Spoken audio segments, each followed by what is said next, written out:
ಪ್ರೀತಿಯ ಮಕ್ಕಳೇ, ಸಂವೇದ ಈ ಕ್ಲಾಸ್ ತರಗತಿಗಳಿಗೆ ನಿಮಗೆ ನಾನು ಮತ್ತೊಮ್ಮೆ ಸ್ವಾಗತ ಕೋರ್ತಾ ಇದ್ದೀನಿ. ಇವತ್ತು ನಾವು ಗಣಿತದಲ್ಲಿ 10ನೇ ತರಗತಿಯಲ್ಲಿ 15ನೇ ಅಧ್ಯಾಯ ಮೇಲ್ಮೈ ವಿಸ್ತೀರ್ಣ ಮತ್ತು ಘನಫಲಗಳು ಇದರ ಬಗ್ಗೆ ಇನ್ನೊಂದಷ್ಟು ಚರ್ಚೆ ಮಾಡೋಣ.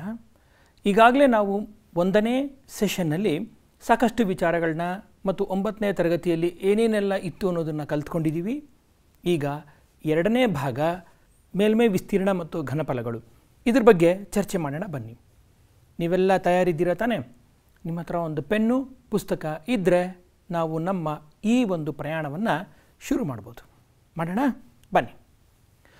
9ನೇ ತರಗತಿಯಲ್ಲಿ ನಾವು ಏನೇನು ಕಲ್ತ್ವಿ ಅನ್ನೋದನ್ನು 1ನೇ ಸೆಷನ್ನಲ್ಲಿ ನಾವು ವಿವರವಾಗಿ ನೋಡಿದ್ವಿ. ಒಮ್ಮೆ ಅದನ್ನು ಪುನರಾವಲೋಕನ ಮಾಡಿಕೊಂಡು ಮುಂದುವರಿಯೋಣ. ಘನಾಕೃತಿಗಳು, ಅದರಲ್ಲಿ ಘನ, ಆಯತಘನ, ಸಿಲಿಂಡರ್, ಶಂಕು, ಗೋಳ ಮತ್ತು ಅರ್ಧಗೋಳಗಳ ಬಗ್ಗೆ ಮತ್ತು ಅದಕ್ಕೆ ಸಂಬಂಧಿಸಿದಂತೆ ಸಾಕಷ್ಟು ಉದಾಹರಣೆಗಳು, ನಮ್ಮ ಸುತ್ತಮುತ್ತ ಕಾಣುವಂಥ ಸಾಕಷ್ಟು ವಸ್ತುಗಳು, ಇದ್ರ ಬಗ್ಗೆ ನಾವು ಸ್ವಲ್ಪ ಗಮನ ಹರಿಸಿದ್ವಿ. 2ನೇದಾಗಿ ಘನಾಕೃತಿಗಳಿಗೆ ಸಂಬಂಧಿಸಿದಂತೆ ಪಾರ್ಶ್ವ ಮೇಲ್ಮೈ ವಿಸ್ತೀರ್ಣ ಮತ್ತು ಅದಕ್ಕೆ ಸಂಬಂಧಿಸಿದ ಸೂತ್ರಗಳು. ತದನಂತರ ನಾವು ಚರ್ಚೆ ಮಾಡಿದ್ದು ಘನಾಕೃತಿಗಳ ಪೂರ್ಣ ಮೇಲ್ಮೈ ವಿಸ್ತೀರ್ಣಗಳು ಮತ್ತು ಅದಕ್ಕೆ ಸಂಬಂಧಿಸಿದ ಸೂತ್ರಗಳು. ಒಮ್ಮೆ ಇವನ್ನೆಲ್ಲ ಜ್ಞಾಪಿಸ್ಕೊಳ್ಳಿ ಮಕ್ಕಳೇ. ಅದರ ಜೊತೆಗೆ ಘನಾಕೃತಿಗಳಿಗೆ ಸಂಬಂಧಿಸಿದ ಘನಫಲದ ಸೂತ್ರಗಳನ್ನು ಸಹ ನಾವು ಚರ್ಚೆ ಮಾಡಿದ್ವಿ. ಒಂದು ಉದಾಹರಣೆಯನ್ನು ಸಹ ನಾವು ಚರ್ಚೆ ಮಾಡಿದ್ವಿ, ಹೌದು ತಾನೇ? ಈಗ ನಾವು 10ನೇ ತರಗತಿಯ ಅಂಶಗಳಿಗೆ ಬರೋಣ. ಏನಿದೆ ಈ 10ನೇ ತರಗತಿಯ ಅಂಶಗಳಲ್ಲಿ ಒಂದೊಂದಾಗಿ ನೋಡ್ತಾ ಬರೋಣ. ಇಲ್ಲಿ ನಾನು ಗೊಂಬೆಗಳ ಚಿತ್ರ ಒಂದು ಕೊಟ್ಟಿದ್ದೀನಿ. ಈ ಗೊಂಬೆಗಳ ಚಿತ್ರವನ್ನು ಸ್ವಲ್ಪ ಗಮನಿಸಿ ನೋಡಿ ಮಕ್ಕಳೇ. ಎಲ್ಲಿನ ಗೊಂಬೆಗಳಿವು? ಇವು ಚನ್ನಪಟ್ಟಣದ ಗೊಂಬೆಗಳು. ಏನಪ್ಪ ಚನ್ನಪಟ್ಟಣದ ಗೊಂಬೆಗಳಿಗೂ ನಮ್ಮ ಗಣಿತಕ್ಕೂ ಸಂಬಂಧ? ಸ್ವಲ್ಪ ನಾವು ಅದರ ಬಗ್ಗೆ ಗಮನಿಸ್ತಾ ಹೋಗೋಣ. ಈಗ ಇನ್ನೊಂದಷ್ಟು ಉದಾಹರಣೆಗಳನ್ನು ಗಮನಿಸೋಣ. ನೋಡಿ, ಇದು ಒಂದು ಡೇರೆ ಅಥವಾ ಟೆಂಟ್ ಅಂತ ಕರಿತೀವಿ. ಸಾಮಾನ್ಯವಾಗಿ ಬೇರೆ ರಾಜ್ಯಗಳಿಂದ ವಲಸೆ ಬಂದಂಥ ಕೆಲವು ಜನರು ಏನು ಮಾಡ್ತಾರೆ, ಒಂದು ಸರ್ಕಸ್ನ ನಡೆಸೋದಕ್ಕೆ ಇಂಥ ಟೆಂಟ್ಗಳನ್ನ ಹಾಕ್ತಾಯಿದ್ರು. ಇನ್ನೂ ಹಿಂದೆ ನೋಡೋದಾದರೆ ಪಿಕ್ಚರ್ಗಳೆಲ್ಲ ಸಾಕಷ್ಟು ಜನ ಟೆಂಟ್ಗಳಲ್ಲೇ ನೋಡಿದ್ದಿದ್ದು. ಆದರೆ ಈಗ ಥಿಯೇಟರ್ಸ್ ಇದೆ, ಮಾಲ್ಗಳಿವೆ, ಬೇರೆ ಬೇರೆ ತರಹದ ಸೌಲಭ್ಯಗಳಿವೆ. ಏನು ಇವೆಲ್ಲ ವಿಶೇಷ? ಇನ್ನೊಂದಷ್ಟು ಉದಾಹರಣೆಗಳನ್ನ ಗಮನಿಸೋಣ. ಇನ್ನೊಂದಷ್ಟು ಘನಗಳಲ್ಲಿ ಇದು ಬುಗುರಿಗಳು. ಯಾರು ತಾನೇ ಬುಗುರಿ ಆಟ ಆಡೋದಕ್ಕೆ ಇಷ್ಟಪಡಲ್ಲ ಅಲ್ವಾ? ನೀವು ಸಹ ಈಗ ಬುಗುರಿ ತಗೊಂಡು ಚಾಟಿ ಸುತ್ತಿ ಚಾಟಿ ಬೀಸಿ ಬುಗುರಿನ ಆಡಿಸ್ತಾ ಇರುವಂಥ ಸಂದರ್ಭಗಳು ಬೇಕಾದಷ್ಟಿವೆ ಅಲ್ವಾ? ಅದ್ರ ಜೊತೆಗೆ ಮಾತ್ರೆಗಳನ್ನು ಗಮನಿಸಿ. ಈ ಮಾತ್ರೆಗಳ ಆಕಾರ ಹೇಗಿದೆ ಅಂತ ನೋಡಿ. ಯಾವುದಾದ್ರೂ ಒಂದು ಕಾಯಿಲೆ ಬಂದಾಗ ಡಾಕ್ಟರ್ಗಳು ಇಂತಹ ಮಾತ್ರೆಗಳನ್ನು ನಿಮಗೆ ಪ್ರಿಸ್ಕ್ರೈಬ್ ಮಾಡ್ತಾರೆ. ಈ ಅಂಶವನ್ನು ನಾವು ಗಮನಿಸೋಣ. 2ನೇದು ನೋಡಿ, ಇದು ಒಂದು ವಿಶೇಷವಾದ ಒಂದು ಗೊಂಬೆ. ಇದಕ್ಕೆ ಆ್ಯಂಟಿ ಗ್ರಾವಿಟಿ ಟಾಯ್ ಅಂತ ಕರಿತೀವಿ. ನೀವು ಎಷ್ಟೇ ಗುದ್ದಿದ್ರೂ ಆ ಗೊಂಬೆ ಕೆಳಗೆ ಬೀಳಲ್ಲ ಅಲ್ವಾ? ಇನ್ನೊಂದು ನೋಡಿ, ಇದು ನಮಗೆ ತುಂಬ ಇಂಪಾರ್ಟೆಂಟು, ಬೇಕಾಗಿದ್ದಿತ್ತು ಅಲ್ವಾ? ಬೆಂಗಾಲಿ ಸ್ವೀಟ್. ಈ ರೀತಿಯಾಗಿ ನಮ್ಮ ಸುತ್ತಮುತ್ತಲ ಪ್ರಪಂಚದಲ್ಲಿ ನಾವು ಈ ಎಲ್ಲ ರೀತಿಯ ಆಕೃತಿಗಳು, ಬುಗುರಿ ಆಗಿರಬಹುದು, ಮಾತ್ರೆ ಆಗಿರಬಹುದು, ಇಲ್ಲಿರುವಂಥ ಗೊಂಬೆ ಅಥವಾ ಯಾವುದಾದ್ರೂ ಒಂದು ಸ್ವೀಟ್, ಏನಪ್ಪ ಇದರೆಲ್ಲ ವಿಶೇಷ? ಇದಕ್ಕೂ ನಮ್ಮ ಗಣಿತದ 10ನೇ ತರಗತಿಯ ಪಾಠಕ್ಕೂ ಏನಪ್ಪ ನಂಟು ಅಂತ ಪ್ರಶ್ನೆ ಮಾಡ್ಕೋತಾ ಇದ್ದೀರಾ ಅಲ್ವಾ? ಈ ಎಲ್ಲ ಅಂಶಗಳನ್ನು ನಾವು ನಮ್ಮ ಪ್ರಕೃತಿಯಲ್ಲಿ, ನಮ್ಮ ಕಣ್ಣ ಮುಂದೆ, ನಮ್ಮ ನೈಜ ಬದುಕಿನಲ್ಲಿ ನೋಡ್ತಾ ಇರುವಂಥದ್ದು. ಏನಪ್ಪ ಇದ್ರ ವಿಶೇಷ? ಬನ್ನಿ ನೋಡೋಣ. ಈಗ ಬೆಂಗಾಲಿಯ ಈ ಸ್ವೀಟ್ ಮತ್ತು ಈ ಮಾತ್ರೆ, ಈ ಎರಡೂ ಆಕಾರಗಳನ್ನು ಒಮ್ಮೆ ಗಮನಿಸಿ ನೋಡಿ. ಇದರ ಆಕಾರವನ್ನು ಗಮನಿಸಿ ನೋಡಿ ಮತ್ತು ಇದರ ಆಕಾರವನ್ನು ಗಮನಿಸಿ ನೋಡಿ. ಏನಾದರೂ ಸಾಮ್ಯತೆ ಕಾಣುತ್ತಾ ನಿಮಗೆ? ಅರೆ ಹೌದು, ಇಲ್ಲೆಲ್ಲೋ ಒಂದು ಕಡೆ ನಮಗೆ ಅರ್ಧಗೋಳ ಇರೋ ಹಾಗಿದೆ, ಈ ಕಡೆನೂ ಒಂದು ಅರ್ಧಗೋಳ ಇರೋ ಹಾಗಿದೆ, ಆದರೆ ಎರಡೂ ಸೇರಿಸಿದ್ರೆ ಗೋಳ ಆಗ್ತಾ ಇಲ್ಲ. ಹಾಗಾದರೆ ಈ ಒಂದು ಆಕೃತಿ ಹೇಗೆ ನಿರ್ಮಾಣ ಆಗಿದೆ ಅದನ್ನು ಒಂದು ಸ್ವಲ್ಪ ನಿಧಾನವಾಗಿ ಬಿಡಿಸಿ ನೋಡೋಣ ಬನ್ನಿ. ಈ ಒಂದು ಚಿತ್ರವನ್ನು ನಾವು ಈ ರೀತಿಯಾಗಿ ಸಾಂಕೇತಿಕವಾಗಿ ಬರೀಬಹುದು. ಸಾಂಕೇತಿಕವಾಗಿ ಬರೆದಂಥ ಈ ಚಿತ್ರದಲ್ಲಿ ಯಾವ್ಯಾವ ಘಟಕಗಳಿವೆ ಅನ್ನೋದನ್ನು ಸ್ವಲ್ಪ ಗಮನಿಸಿ. ಇಲ್ಲಿ ನೋಡಿ, ಮೊದಲನೇದಾಗಿ ಇಲ್ಲೊಂದು ಅರ್ಧಗೋಳ ಕಾಣಿಸ್ತಾ ಇದೆ, ಅದೇ ರೀತಿ ಇನ್ನೂ ಒಂದು ಅರ್ಧಗೋಳ ಇಲ್ಲಿ ಕಾಣಿಸ್ತಾ ಇದೆ, ಮತ್ತು ಇವೆರಡರ ನಡುವೆ ಒಂದು ಸ್ತಂಭಾಕೃತಿ ಅಥವಾ ಸಿಲಿಂಡರ್ ಕಾಣಿಸ್ತಿದೆ. ಅಂದರೆ ಏನಾಯ್ತಿಲ್ಲಿ? ನಾವು 3 ವಿವಿಧ ಘನಗಳನ್ನು ತಗೊಂಡು ಅವುಗಳನ್ನು ಜೋಡಿಸಿ ಒಂದು ಹೊಸ ಘನವನ್ನು ನಿರ್ಮಾಣ ಮಾಡಿದ್ದೀವಿ. ಇಲ್ಲಿ ನಾವು ಮಾಡಿರುವಂಥ ಕೆಲಸ ಘನಗಳ ಜೋಡಣೆ.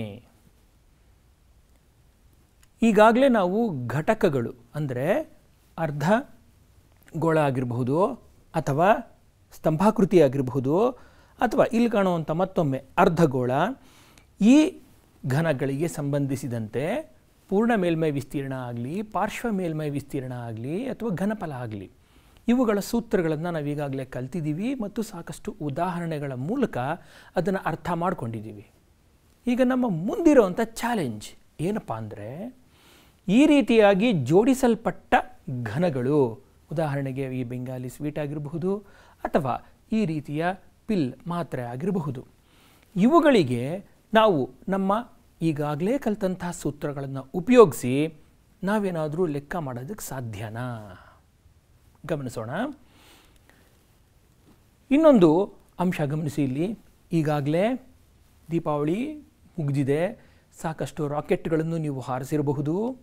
ಈ ರಾಕೆಟ್ಗಳನ್ನು ನಾವು, ಈ ಒಂದು ರಾಕೆಟ್ನ ನಾನು ಒಂದು ಚಿತ್ರವಾಗಿ ಬರೆದು ಸ್ಕೀಮ್ಯಾಟಿಕ್ ಚಿತ್ರವಾಗಿ ಬರೆದಾಗ ಇದರಲ್ಲಿರುವಂಥ ಅಂಶಗಳನ್ನು ಗಮನಿಸಿ ನೋಡಿ.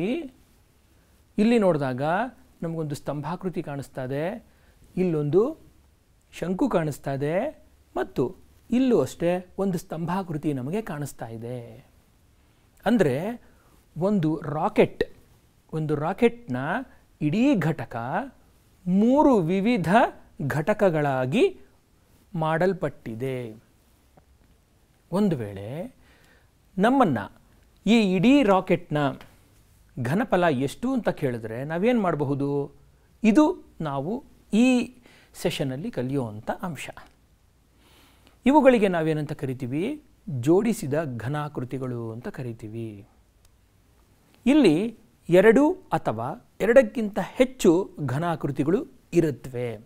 2 ಅಥವಾ 2ಕ್ಕಿಂತ ಹೆಚ್ಚು ಘನಾಕೃತಿಗಳಿಂದ ಮಾಡಲ್ಪಟ್ಟ ಈ ಆಕೃತಿಗಳಿಗೆ ನಾವು ಜೋಡಿಸಿದ ಘನಾಕೃತಿಗಳು ಅಂತ ಕರಿತೀವಿ. ಈ ಜೋಡಿಸಿದ ಘನಾಕೃತಿಯ ಮೇಲ್ಮೈ ವಿಸ್ತೀರ್ಣವು ಘಟಕ ಘನಗಳ ಮೇಲ್ಮೈ ವಿಸ್ತೀರ್ಣಗಳನ್ನು ಆಧರಿಸಿರುತ್ತದೆ ಅಲ್ವಾ? ಎಷ್ಟೋ ವೇಳೆ 2 ಮೇಲ್ಮೈ ವಿಸ್ತೀರ್ಣಗಳನ್ನು ಕೂಡಿದ್ರೆ ನಮಗೆ ಜೋಡಿಸಿದ ಘನ ಆಕೃತಿಯ ವಿಸ್ತೀರ್ಣ ಬರುತ್ತೆ.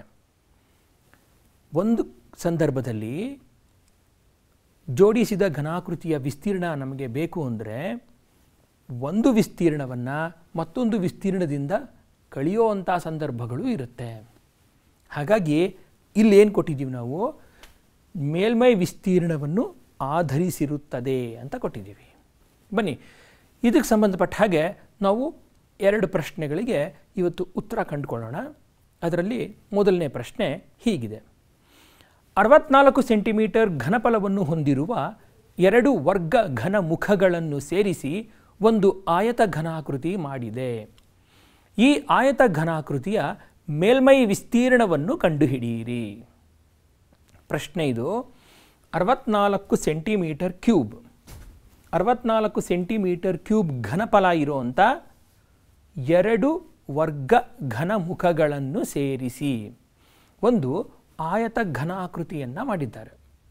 ಈ ಆಯತ ಘನಾಕೃತಿಯ ಮೇಲ್ಮೈ ವಿಸ್ತೀರ್ಣ ನಾವು ಕಂಡುಹಿಡಿಯಬೇಕು. ಮೊದಲನೇದಾಗಿ ಗಮನಿಸೋಣ. ಇಲ್ಲಿ ನಮಗೆ ಘನಫಲ 64 ಸೆಂಟಿಮೀಟರ್ ಕ್ಯೂಬ್ ಅಂತ ಕೊಟ್ಬಿಟ್ಟಿದೆ. ಇಲ್ಲಿ ಗಮನಿಸ್ಬೋದು ನೀವು 64 ಸೆಂಟಿಮೀಟರ್ ಕ್ಯೂಬ್ ಅಂತ ಕೊಟ್ಟಿದೆ. ಈಗ ನಾವು ಕಂಡುಹಿಡಿಬೇಕಾಗಿರೋದೇನು? ಅದರ ಪೂರ್ಣ ಮೇಲ್ಮೈ ವಿಸ್ತೀರ್ಣ. ಯಾವಾಗ ಎರಡು ಘನಗಳನ್ನು ಸೇರಿಸಿ ಒಟ್ಟಾಗಿ ಬಂದಂಥ ಘನಾಕೃತಿ ಅಂದರೆ ಆಯತ ಘನಾಕೃತಿಯ ಮೇಲ್ಮೈ ವಿಸ್ತೀರ್ಣ. ಅದಕ್ಕೂ ಮುಂಚೆ ಏನು ಮಾಡಬೇಕಪ್ಪ? ನಾವು ನಮ್ಮ ಈ ಒಂದು ಘನಫಲವನ್ನು ಉಪಯೋಗಿಸ್ಕೊಂಡು ಆ ಘನದ ಅಂಚಿನ ಉದ್ದವನ್ನು ಕಂಡುಹಿಡಿಬೇಕು. ಅದು ಈಗಾಗಲೇ ನಿಮಗೆ ಇಲ್ಲಿ ಕಾಣಿಸ್ತಾ ಇದೆ. V is equal to L cube, 64 is equal to L cube ಅಂತ ಕೊಟ್ಟು ಎಲ್ನ ನಾವೇನು ಮಾಡಿದ್ದೀವಿ? ಕ್ಯೂಬ್ ರೂಟ್ ಅಲ್ವಾ? ಕ್ಯೂಬ್ ರೂಟ್ ತೆಗೆದು 64ಕ್ಕೆ ಕ್ಯೂಬ್ ರೂಟ್ ತೆಗೆದಾಗ ನಮಗೆ ಸಿಕ್ಕಂಥ ಉತ್ತರ 4 ಸೆಂಟಿಮೀಟರ್. ಅಂದರೆ ಏನಾಯ್ತಪ್ಪ ಇಲ್ಲಿ? ನಾವು ಈಗ ಪರಿಗಣಿಸಿರುವಂಥ ಘನದ ಪ್ರತಿ ಅಂಚಿನ ಉದ್ದ 4 ಸೆಂಟಿಮೀಟರ್ ಆಗಿದೆ. ಹಾಗಾದರೆ ಈ ಘನವನ್ನು ನಾವು ವಿಜುವಲೈಸ್ ಹೇಗಪ್ಪ ಮಾಡೋದು ಅನ್ನೋದಕ್ಕೆ ಇಲ್ಲಿ ಒಂದು ಸಣ್ಣ ಆ್ಯನಿಮೇಷನ್ ಇದೆ, ನೋಡೋಣ ಬನ್ನಿ. ಇಲ್ಲಿ ಒಂದು ಘನ ಇಲ್ಲಿದೆ, ಮತ್ತೊಂದು ಘನ ಇಲ್ಲಿದೆ. ಇವೆರಡನ್ನು ನಾನು ಸೇರಿಸಿದಾಗ, ಒಂದಕ್ಕೆ ಒಂದು ಅಂಚು ಸೇರಿಸಿದಾಗ ಏನಾಗುತ್ತೆ ನೋಡೋಣ ಬನ್ನಿ. ನೋಡಿ, ಒಂದಕ್ಕೊಂದು ಸೇರಿಸಿದಾಗ ಈ 1 ಮತ್ತು 2ನೇ ಘನಗಳು ಪಕ್ಕಪಕ್ಕದಲ್ಲಿ ಬಂದು ಕೂತ್ಕೊಂಡಿವೆ. ಆಗ ಇಲ್ಲಿರೋವಂಥ 4 ಸೆಂಟಿಮೀಟರ್ ಮತ್ತು ಇಲ್ಲಿರೋವಂಥ 4 ಸೆಂಟಿಮೀಟರ್ ಸೇರಿಸಿ ಒಟ್ಟು 8 ಸೆಂಟಿಮೀಟರ್ ಆಯಿತು. ಈಗ ಈ ಆಯತ ಘನದ ಅಂಶಗಳನ್ನು ಪರಿಗಣಿಸೋಣ ಅಲ್ವಾ? ಇದರ ಉದ್ದ 8 ಸೆಂಟಿಮೀಟರ್, ಅಗಲ 4 ಸೆಂಟಿಮೀಟರ್ ಮತ್ತು ಎತ್ತರ ಸಹ 4 ಸೆಂಟಿಮೀಟರ್. ನೋಡಿ, ಎಲ್ 4 ಸೆಂಟಿಮೀಟರ್, ಹೆಚ್ 4 ಸೆಂಟಿಮೀಟರ್ ಮತ್ತು ಬಿ ಏನಾಗಿದೆ ಇಲ್ಲಿ? 4 + 4 8 ಸೆಂಟಿಮೀಟರ್ ಆಗಿದೆ. ಹಾಗಾದರೆ ಇದರ ಪೂರ್ಣ ಮೇಲ್ಮೈ ವಿಸ್ತೀರ್ಣವನ್ನು ಕಂಡುಹಿಡಿಯೋದಕ್ಕೆ ನಮ್ಮ ಹತ್ರ ಇರೋ ಸೂತ್ರ ಯಾವುದು? ಹಾಂ, ಪೂರ್ಣ ಮೇಲ್ಮೈ ವಿಸ್ತೀರ್ಣ 2 into L B, B H ಮತ್ತು ಎಲ್ ಹೆಚ್ ಇವುಗಳ ಮೊತ್ತ ಅಲ್ವಾ? ಈಗ ಸೂತ್ರ ಬರೆದಿದ್ದೀವಿ. ಮುಂದಿನ ಹಂತ ಏನು? ಮುಂದಿನ ಹಂತ ಸೂತ್ರದಲ್ಲಿ ಇರೋವಂಥ ಚರಾಕ್ಷರಗಳಿಗೆ ಬೆಲೆಗಳನ್ನು ಆದೇಶ ಮಾಡೋದು. ಆದೇಶ ಮಾಡಿದ ನಂತರ ಅದನ್ನು ಸಂಕ್ಷೇಪಿಸಿ ಉತ್ತರ ಬರೆಯುವಂಥದ್ದು. ಇಲ್ಲಿ ಆದೇಶ ಮಾಡಿದೆ, ಇಲ್ಲಿ ನಾವೇನು ಮಾಡಿದ್ದೀವಿ? ಸುಲಭ ರೂಪಕ್ಕೆ ತಂದಿದ್ದೀವಿ. ಒಟ್ಟಾಗಿ ಉತ್ತರ ಇಲ್ಲಿ ನಮಗೆ ಕಾಣಿಸ್ತಾ ಇದೆ. ಇದು 160 ಸೆಂಟಿಮೀಟರ್ ಸ್ಕ್ವೇರ್. ಅಂದರೆ ಈ ಜೋಡಿಸಿದ ಘನಾಕೃತಿ ಅಥವಾ ಆಯತ ಘನಾಕೃತಿ, ಇಲ್ಲಿ ಕಾಣುವಂಥ ಜೋಡಿಸಿದ ಘನಾಕೃತಿ ಅಥವಾ ಆಯತ ಘನಾಕೃತಿಯ ಪೂರ್ಣ ಮೇಲ್ಮೈ ವಿಸ್ತೀರ್ಣ 160 ಸೆಂಟಿಮೀಟರ್ ಸ್ಕ್ವೇರ್ ಆಗಿದೆ. ಈ ರೀತಿಯಾಗಿ ಜೋಡಿಸಿದ ಘನಾಕೃತಿಗಳಿಗೆ ಸಂಬಂಧಿಸಿದಂತೆ ನಾವು ಲೆಕ್ಕಗಳನ್ನ ಮಾಡ್ತಾ ಹೋಗ್ಬೋದು. ಇನ್ನೊಂದು ಲೆಕ್ಕವನ್ನು ಪರಿಗಣಿಸೋಣ ಬನ್ನಿ. ಒಂದು ಔಷಧದ ಕ್ಯಾಪ್ಸೂಲ್ನ ಆಕಾರವನ್ನು ಒಂದು ಸಿಲಿಂಡರಿನ ಪ್ರತಿ ಪಾದಗಳಲ್ಲಿ 2 ಅರ್ಧಗೋಳವನ್ನು ಅಂಟಿಸಿ ಮಾಡಲಾಗಿದೆ. ಕ್ಯಾಪ್ಸೂಲ್ನ ಸಂಪೂರ್ಣ ಉದ್ದವು 14 ಮಿಲಿಮೀಟರ್, ಅದರ ವ್ಯಾಸವು 5 ಮಿಲಿಮೀಟರ್ ಇದೆ. ಅದರ ಮೇಲ್ಮೈ ವಿಸ್ತೀರ್ಣವನ್ನು ಕಂಡುಹಿಡಿಯಿರಿ. ಇಲ್ಲಿ ನೀವು ಗಮನಿಸಿದ್ದಾದರೆ ಕ್ಯಾಪ್ಸೂಲ್, ಸಿಲಿಂಡರ್ ಮತ್ತು ಅರ್ಧಗೋಳ, ಉದ್ದ, ವಿಸ್ತೀರ್ಣ ಇವುಗಳನ್ನು ನಾನು ಹೈಲೈಟ್ ಮಾಡಿದ್ದೀನಿ. ಪ್ರೀತಿಯ ಮಕ್ಕಳೇ, ನೀವು ಅಷ್ಟೇ ಯಾವುದೇ ಒಂದು ಪ್ರಶ್ನೆಯನ್ನು ಈ ರೀತಿಯಾಗಿ ವಾಕ್ಯ ರೂಪದಲ್ಲಿರುವಂಥ ಪ್ರಶ್ನೆಯನ್ನು ಓದಿದಾಗ ಮಾಡಬೇಕಾಗಿರುವಂಥ ಮೊದಲ ಕೆಲಸ ಅದರಲ್ಲಿರುವಂಥ ಇಂಪಾರ್ಟೆಂಟ್ ವರ್ಡ್ಸ್ ಅಥವಾ ನಂಬರ್ಸ್ನ ಅಂಡರ್ಲೈನ್ ಮಾಡಬೇಕು. ಅದಕ್ಕಾಗಿ ನಾನು ಇಲ್ಲಿ ಏನು ಮಾಡಿದ್ದೀನಿ? ಕ್ಯಾಪ್ಸೂಲ್ನ ನಾನು ಕೆಂಪು ಬಣ್ಣದಲ್ಲಿ ಕೊಟ್ಟಿದ್ದೀನಿ. ಇಲ್ಲಿ ನಂತರ ಏನಾಗಿದೆ? ಸಿಲಿಂಡರ್, ಇಲ್ಲಿ ಬಳಸುವಂಥ ಘನಾಕೃತಿ ಸಿಲಿಂಡರ್ ಮತ್ತು ಇಲ್ಲಿ ಅರ್ಧಗೋಳಗಳು.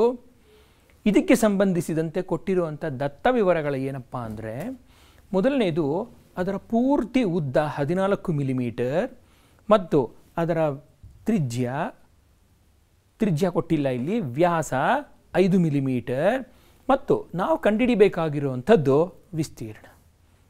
ಹಾಗಾಗಿ ನಾವು ಒಂದು ಲೆಕ್ಕವನ್ನು ನೋಡಿದಾಗ ಆ ಲೆಕ್ಕದಲ್ಲಿ ಇದನ್ನೆಲ್ಲ ಅಂಡರ್ಲೈನ್ ಆದರೂ ಮಾಡಬೇಕು ಅಥವಾ ಒಂದು ರೌಂಡ್ ಆಫ್ ಆದರೂ ಮಾಡಿ ನೋಟ್ ಮಾಡಿ ಇಟ್ಕೋಬೇಕು. ಈ ಒಂದು ಲೆಕ್ಕವನ್ನು ನಿಧಾನವಾಗಿ ಹಂತ ಹಂತವಾಗಿ ಬಿಡಿಸೋಣ. ಪ್ರಶ್ನೆ ಏನಿದೆ? ಒಂದು ಕ್ಯಾಪ್ಸೂಲ್. ಈ ಕ್ಯಾಪ್ಸೂಲ್ನ ಪೂರ್ಣ ಉದ್ದ ಎಷ್ಟು? 14 ಮಿಲಿಮೀಟರ್ ಮತ್ತು ಇದರ ವ್ಯಾಸ ಎಷ್ಟು? 5 ಮಿಲಿಮೀಟರ್. ಹಾಗಾದರೆ ಇದರಲ್ಲಿರುವಂಥ ಘಟಕ ಘನಗಳು ಯಾವ್ಯಾವುದು? ಈಗಾಗಲೇ ನಾವು ಈ ಹಿಂದಿನ ಸ್ಲೈಡ್ಗಳಲ್ಲಿ ನಿಮಗೆ ಚಿತ್ರಿಸಿದಂತೆ ಅಥವಾ ತೋರಿಸಿದಂತೆ ಈ ಒಂದು ಕ್ಯಾಪ್ಸೂಲ್ ಯಾವ ಯಾವ ಘಟಕಗಳಿಂದ ಮಾಡಲ್ಪಟ್ಟಿದೆ? ಒಂದು ಅರ್ಧಗೋಳ, ಒಂದು ಸ್ತಂಭಾಕೃತಿ ಅಥವಾ ಸಿಲಿಂಡರ್, ಮತ್ತೊಂದು ಅರ್ಧಗೋಳ. ಅಂದರೆ ಒಟ್ಟು 2 ಅರ್ಧಗೋಳಗಳು ಮತ್ತು ಒಂದು ಸ್ತಂಭಾಕೃತಿ. ಈ 3 ಘಟಕ ಅಂಶಗಳು ಸೇರಿ ಒಂದು ಕ್ಯಾಪ್ಸೂಲ್ ನಿರ್ಮಾಣ ಆಗಿರೋದು. ಇದು ಮೊದಲನೇ ಭಾಗ. ಎರಡನೇ ಭಾಗ ಏನಪ್ಪ ಗಮನಿಸಬೇಕು ಅಂದರೆ, ಇಲ್ಲಿ ಕೊಟ್ಟಿರುವಂಥ ಅಳತೆಗಳನ್ನು ಚಿತ್ರಕ್ಕೆ ಹೊಂದಿಸಬೇಕು. ಅಂದರೆ ಏನರ್ಥ? ಇಲ್ಲಿ ಕೊಟ್ಟಿರೋದು, ನಮಗೆ ಕೊಟ್ಟಿರೋದೇನಪ್ಪ, ಇಲ್ಲಿ ಇದರ ವ್ಯಾಸ ಇಲ್ಲಿದೆ 5 ಮಿಲಿಮೀಟರ್. ವ್ಯಾಸ 5 ಮಿಲಿಮೀಟರ್ ಆದರೆ ತ್ರಿಜ್ಯ ಏನಾಯಿತು? ಇಲ್ಲಿ 2.5 ಮಿಲಿಮೀಟರ್ ಅಥವಾ 2.5 ಮಿಲಿಮೀಟರ್. ಅಂದರೆ ಇಲ್ಲಿಂದ ಇಲ್ಲಿಗೆ ತ್ರಿಜ್ಯ ಇದು. ಈ ತ್ರಿಜ್ಯ 2.5 ಮಿಲಿಮೀಟರ್. ಅದೇ ರೀತಿ ಇಲ್ಲೂ ಅಷ್ಟೇ 2.5 ಮಿಲಿಮೀಟರ್. ಈಗ ಇಲ್ಲೇನಾಯಿತು? ಈ ಭಾಗದಿಂದ ಈ ಭಾಗ ಕೊನೆಗೆ 2.5 ಮಿಲಿಮೀಟರ್, ಈ ಭಾಗದಲ್ಲೂ ಅಷ್ಟೇ 2.5 ಮಿಲಿಮೀಟರ್. ಅಂದರೆ ಒಟ್ಟು ಎಷ್ಟಾಯಿತು? 5 ಮಿಲಿಮೀಟರ್ ಹೊರಟಾಯಿತು. ಈ ಒಟ್ಟು 14ರಲ್ಲಿ 5 ಮಿಲಿಮೀಟರ್ ನಾನೇನು ಮಾಡಿದೆ? 2 ಅರ್ಧಗೋಳಗಳಿಗೆ ಹೊಂದಿಸ್ಬಿಟ್ಟೆ. 14ರಲ್ಲಿ 5 ಹೋದರೆ ಇನ್ನು ಉಳಿದಿದ್ದೆಷ್ಟು? 9 ಮಿಲಿಮೀಟರ್. ಹಾಗಾಗಿ ಈ 9 ಮಿಲಿಮೀಟರ್ ಈ ಒಂದು ಸ್ತಂಭಾಕೃತಿಯ ಎತ್ತರಕ್ಕೆ ಮೀಸಲಿಟ್ಟೆ. ಇಲ್ಲಿ ಸ್ವಲ್ಪ ಹುಷಾರಾಗಿ ನಾವು ಈ ಲೆಕ್ಕಾಚಾರಗಳನ್ನು ಮಾಡಬೇಕಾಗತ್ತೆ. ಆದ್ದರಿಂದ ಮುಂದುವರೆದು ಒಂದೊಂದಾಗಿ ಘಟಕ ಅಂಶಗಳನ್ನು ಪರಿಗಣಿಸೋಣ. ಇಲ್ಲಿರುವಂಥ ಘಟಕ ಅಂಶ ಘನ ನಂಬರ್ 1 ಯಾವುದು? ಸಿಲಿಂಡರ್. ಎರಡನೇದು ಅರ್ಧಗೋಳ ಮತ್ತು ಮೂರನೇದು ಸಹ ಅರ್ಧಗೋಳ. ಮೊದಲ ಚಿತ್ರದಲ್ಲಿ ಸಿಲಿಂಡರ್ನ ಅಂಶಗಳನ್ನು ಪರಿಗಣಿಸಿ. ಡಿ = 5 ಮಿಲಿಮೀಟರ್ ಮತ್ತು ಹೆಚ್ ಅನ್ನೋದು ಎತ್ತರ ಆಗಿತ್ತು. ಎಷ್ಟಾಯಿತು? 9 ಮಿಲಿಮೀಟರ್ ಆಗಿತ್ತು. ಇದಕ್ಕೆ ಸಂಬಂಧಿಸಿದಂತೆ ಇದರ ಕ್ಯಾಲ್ಕುಲೇಷನ್ಸ್ ಅಥವಾ ಲೆಕ್ಕಾಚಾರಗಳನ್ನು ನೋಡೋಣ. ಇಲ್ಲೇನಾಗಿದೆ? R = 5/2 ಮಿಲಿಮೀಟರ್ ಆಗಿದೆ. ಮುಂದುವರೆದು ಇದರ ಇಲ್ಲಿ ಕೊಟ್ಟಿರುವಂಥ ಈ ಘನದ ಏನು ಮಾಡಬೇಕು ನಾವು ಇವಾಗ? ಈ ಘನಕ್ಕೆ ಒಂದು ಪಾರ್ಶ್ವ ಮೇಲ್ಮೈ ವಿಸ್ತೀರ್ಣವನ್ನು ಕಂಡುಹಿಡಿಬೇಕು. ಪಾರ್ಶ್ವ ಮೇಲ್ಮೈ ವಿಸ್ತೀರ್ಣಕ್ಕೆ ನಾವು ಉಪಯೋಗಿಸಿರುವಂಥ ಸೂತ್ರ ನೋಡಿ. A = 2πRh, ಪೈ ಬೆಲೆ 22/7 ಅಂತ ಪರಿಗಣಿಸಿ ಈ ಲೆಕ್ಕವನ್ನು ಮಾಡಿದಾಗ ನಮಗೆ ಸಿಕ್ಕಿರುವಂಥ ಉತ್ತರ ಇದು. ಒಂದು ಘನದ ಲೆಕ್ಕಾಚಾರ. ಎರಡನೇ ಘನದ ಲೆಕ್ಕಾಚಾರನೂ ಮಾಡೋಣ. ಏನಪ್ಪ ಅದು? ಇಲ್ಲೂ ಅಷ್ಟೇ R ಬೆಲೆ ಏನಾಗಿದೆ? D/2 ಅಥವಾ 5/2 ಮಿಲಿಮೀಟರ್. ಇಲ್ಲಿ ನಾವು ಉಪಯೋಗಿಸಿರುವಂಥ ಸೂತ್ರ ಯಾವುದು? ಪಾರ್ಶ್ವ ಮೇಲ್ಮೈ ವಿಸ್ತೀರ್ಣ 2πr². 2πr² ಗಮನಿಸಿದಾಗ ನಮಗೆ ಸಿಕ್ಕಿದ್ದು ಈ ಉತ್ತರ ಅಲ್ವಾ? ಹಾಗಾದರೆ ಘನ 3ರ ಲೆಕ್ಕಾಚಾರ ಹೇಗೆ? ಘನ 2 ಏನಿದೆಯೋ ಘನ 3 ಸಹ ಅದೇ ಇದೆ ಅಲ್ವಾ? ಹಾಗಾಗಿ ಅದರ ಲೆಕ್ಕಾಚಾರವೂ ಇದೆ. ಹೀಗೆ ನಾವೇನು ಮಾಡಬೇಕು? ಪ್ರತಿ ಘಟಕ ಘನದ ಲೆಕ್ಕಾಚಾರಗಳನ್ನು ಮಾಡಿ ನಂತರ ನಾವೇನು ಮಾಡಬೇಕು? ಈಗ ಇವೆಲ್ಲವನ್ನು ಕೂಡಬೇಕಾ, ಒಂದನ್ನು ಇನ್ನೊಂದಕ್ಕೆ ಕಳಿಬೇಕಾ ಅನ್ನೋದನ್ನು ಯೋಚನೆ ಮಾಡೋಣ. ಪ್ರಶ್ನೆ ಏನು ಕೇಳಿದ್ದಾರೆ? ಕ್ಯಾಪ್ಸೂಲ್ನ ಇಡೀ ವಿಸ್ತೀರ್ಣ ಅಥವಾ ಪೂರ್ಣ ಮೇಲ್ಮೈ ವಿಸ್ತೀರ್ಣ ಕೇಳಿದ್ದಾರೆ. ಪೂರ್ಣ ಮೇಲ್ಮೈ ವಿಸ್ತೀರ್ಣ ಕೇಳಿದಾಗ ನಮಗೆ ಈ ಒಂದು ಸಿಲಿಂಡರ್ನ ಪಾರ್ಶ್ವ ಮೇಲ್ಮೈ ವಿಸ್ತೀರ್ಣ, ಘನ 1 ಇದರ ಪಾರ್ಶ್ವ ಮೇಲ್ಮೈ ವಿಸ್ತೀರ್ಣ, ಘನ 2 ಇದರ ಪಾರ್ಶ್ವ ಮೇಲ್ಮೈ ವಿಸ್ತೀರ್ಣ, ಈ 3ನ್ನ ಕೂಡಿದಾಗ ನಮಗೆ ಬರೋವಂಥ ಉತ್ತರವೇ ಪ್ರಶ್ನೆಯಲ್ಲಿ ಕೇಳಲಾಗಿರುವಂತಹ ಪೂರ್ಣ ಮೇಲ್ಮೈ ವಿಸ್ತೀರ್ಣ. ಹಾಗಾಗಿ ಬನ್ನಿ ಪ್ರೀತಿಯ ಮಕ್ಕಳೇ, ನೋಡಿದ್ರಲ್ವ ಈ ಲೆಕ್ಕನ? ಈ ಲೆಕ್ಕದಲ್ಲಿ ನಮಗೆ ಕ್ಯಾಪ್ಸೂಲ್ನ ಒಟ್ಟು ವಿಸ್ತೀರ್ಣ ಎಷ್ಟು ಬಂತಪ್ಪ? 220.5 ಮಿಲಿಮೀಟರ್² ಬಂತು. ಇಂಥ ಲೆಕ್ಕಗಳನ್ನ ಅನೇಕ ನೀವು ಮಾಡಬಹುದು. ನಿಮ್ಮ ಟೆಕ್ಸ್ಟ್ ಬುಕ್ಕಲ್ಲಿ 15.1 ಅಭ್ಯಾಸದಲ್ಲಿ ಈ ಥರ ಲೆಕ್ಕಗಳು ಬೇಕಾದಷ್ಟು ಕೊಟ್ಟಿದ್ದಾರೆ. ಅದನ್ನು ಪ್ರಯತ್ನ ಮಾಡಿ. ಅದರ ಜೊತೆಗೆ ಮಾದರಿ ಲೆಕ್ಕಗಳು ಒಂದಷ್ಟಿದೆ, ಆ ಮಾದರಿ ಲೆಕ್ಕಗಳನ್ನು ಪ್ರಯತ್ನ ಮಾಡಿ. ಈಗ ಇದೇ ತರಹದ ಇನ್ನೊಂದು ಲೆಕ್ಕವನ್ನು ತಗೊಳ್ಳೋಣ. ಈ ಲೆಕ್ಕವನ್ನು ನಾನು ನಿಮಗೆ ಕ್ಲೂಗಳನ್ನು ಕೊಟ್ಟು ಬಿಡ್ತೀನಿ, ಪೂರ್ತಿಯಾಗಿ ಮಾಡೋಕ್ಕೆ ಹೋಗಲ್ಲ. ಏನಪ್ಪ ಲೆಕ್ಕ ಇದು? ಸಿಲಿಂಡರಿನ ವೃತ್ತಾಕಾರದ ಪಾದವನ್ನು ಶಂಕುವು ಸಂಪೂರ್ಣವಾಗಿ ಆವರಿಸುವಂತೆ ಒಂದು ಡೇರೆಯೂ ಇದೆ. ಸಿಲಿಂಡರಿನ ಎತ್ತರ ಮತ್ತು ವ್ಯಾಸವು 2.1 ಮೀಟರ್ ಮತ್ತು 4 ಮೀಟರ್ ಕ್ರಮವಾಗಿ ಇದೆ ಮತ್ತು ಶಂಕುವಿನ ಓರೆ ಎತ್ತರ 2.8 ಮೀಟರ್. ಆದರೆ ಡೇರೆಯನ್ನು ನಿರ್ಮಿಸಲು ಬಳಸಿದ ತಾಡಪತ್ರಿಯ ವಿಸ್ತೀರ್ಣವನ್ನು ಕಂಡುಹಿಡಿಯಿರಿ. ಹಾಗೆಯೇ ತಾಡಪತ್ರಿಯ ದರವು ರೂ 500ರಂತೆ ಚದರ ಮೀಟರ್ಗೆ, ಪ್ರತಿ ಚದರ ಮೀಟರ್ಗೆ. ಆದರೆ ತಾಡಪತ್ರಿಯನ್ನು ಕೊಳ್ಳಲು ಬೇಕಾದ ಹಣವೆಷ್ಟು? ಜೊತೆಗೆ ಬ್ರಾಕೆಟಲ್ಲಿ ಇನ್ನೊಂದು ಅಂಶವನ್ನು ಕೊಟ್ಟಿದ್ದಾರೆ, ಗಮನಿಸಿ ಮಕ್ಕಳೇ. ಡೇರೆಯ ಪಾದವನ್ನು ತಾಡಪತ್ರಿಯಿಂದ ಹಾಸುವುದಿಲ್ಲ ಎಂಬುದನ್ನು ಗಮನಿಸಿ. ನೀವು ಇನ್ನೊಮ್ಮೆ ಪ್ರಶ್ನೆಯನ್ನು ಓದ್ಕೊಳ್ಳಿ. ನಿಮಗಾಗಿ ನಾನು ಇಲ್ಲೊಂದು ಕ್ಲೂನ ಕೊಡೋಕ್ಕೆ ಇಷ್ಟಪಡ್ತೀನಿ. ಸಿಲಿಂಡರ್ನ ವೃತ್ತಾಕಾರದ ಪಾದವನ್ನು ಶಂಕುವು ಸಂಪೂರ್ಣವಾಗಿ ಆವರಿಸುವಂತೆ ಒಂದು ಡೇರೆಯೂ ಇದೆ. ಈಗಾಗಲೇ ನಾನು ನಿಮಗೆ ಒಂದು ಡೇರೆ ಚಿತ್ರವನ್ನು ತೋರಿಸಿದ್ದೆ. ಆ ಡೇರೆ ಚಿತ್ರವನ್ನು ಸ್ವಲ್ಪ ಮನಸ್ಸಿಗೆ ತಂದ್ಕೊಳ್ಳಿ. ನಿಧಾನವಾಗಿ ಇದನ್ನು ಬಿಡಿಸ್ತಾ ಹೋಗೋಣ. ಇಲ್ಲಿ ಒಂದು ಡೇರೆ ಯಾವ್ಯಾವುದರಿಂದ ಮಾಡಲ್ಪಟ್ಟಿದೆ, ಯಾವ ಯಾವ ಘಟಕ ಘನಗಳಿಂದ ಮಾಡಲ್ಪಟ್ಟಿದೆ? ಒಂದು ಸಿಲಿಂಡರ್ ಇದೆ. ಈ ಸಿಲಿಂಡರ್ನ ಮೇಲ್ಭಾಗಕ್ಕೆ ಒಂದು ಶಂಕುವು. ಅಂದರೆ ಅದಕ್ಕೂ ಮುಂಚೆ ಈ ಸಿಲಿಂಡರ್ನ ಇಲ್ಲಿ ಕೊಟ್ಟಿರುವಂಥ ಅಂಶಗಳನ್ನು ಗಮನಿಸೋಣ.